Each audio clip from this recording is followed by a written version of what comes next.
तो आज हम लोग देखेंगे रक्त कणिकाएं। रक्त कणिकाएं जिसे ब्लड सेल्स बोला जाता है। तो हम लोग आपको पिछले क्लास में बताए थे कि ब्लड जो होता है वो मुख्यतः दो चीजों से मिलके बनता है। ब्लड जो होता है मुख्यतः दो चीजों से मिलके बनता है। पहला तो ब्लड प्लाज्मा होता है, और दूसरा रक्त कणिकाएं यानी आरबीसी, डब्ल्यूबीसी, प्लेटलेट्स। ठीक है, इन्हीं दो चीजों से हमारा ब्लड बनता है। ठीक है, अब देखते हैं कणिकाएं में आरबीसी, डब्ल्यूबीसी, प्लेटलेट्स, इसके निर्माण की प्रक्रिया। ठीक है, कि ये बनता कैसे है।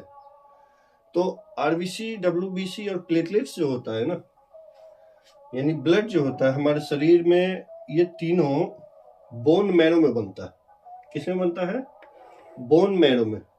और हमारे शरीर के अंदर जो बोन मैरो होता है, अस्थि मज्जा उसको हिंदी में बोला जाता है, उस अस्थि मज्जा के अंदर एक स्पेशल सेल होता है जिसे स्टेम सेल बोला जाता है। क्या बोला जाता है? एक स्टेम सेल होता है।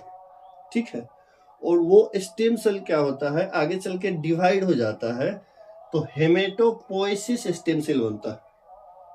बोन मैरो के अंदर जो स्टेम सेल होता है वो डिवाइड होके हेमेटोपोइसिस स्टेम सेल बनता है, और वही हेमेटोपोइसिस स्टेम सेल आगे डिवाइड होके फिर वो तीन तरह का कणिकाएं बनाता है, जिसे RBC, red blood cells, WBC, white blood cell, और प्लेटलेट्स, ये तीनों बनता है।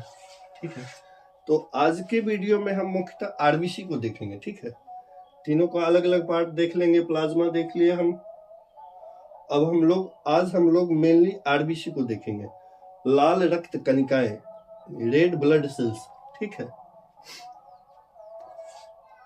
तो कुछ फैक्ट हम लोग जान लेते हैं कि जो आरबीसी होता है ना, उसका एक दूसरा नाम भी होता है। उसका दूसरा नाम यानी हम लोग कह सकते कि आरबीसी का बायोलॉजिकल नाम जो है इरिथ्रोसाइट्स है। आरबीसी का बायोलॉजिकल नाम जो है इरिथ्रोसाइट्स है। आरबीसी का निर्माण कहाँ होता है? बोन मैरो में, अस्थि मज्जा में। और बच्चा में निर्माण कहाँ होता है? जो भ्रूण होता है, पेट के अंदर जो बच्चा रहता है, उसके अंदर जो आरबीसी बनता है वो लीवर में बनता है।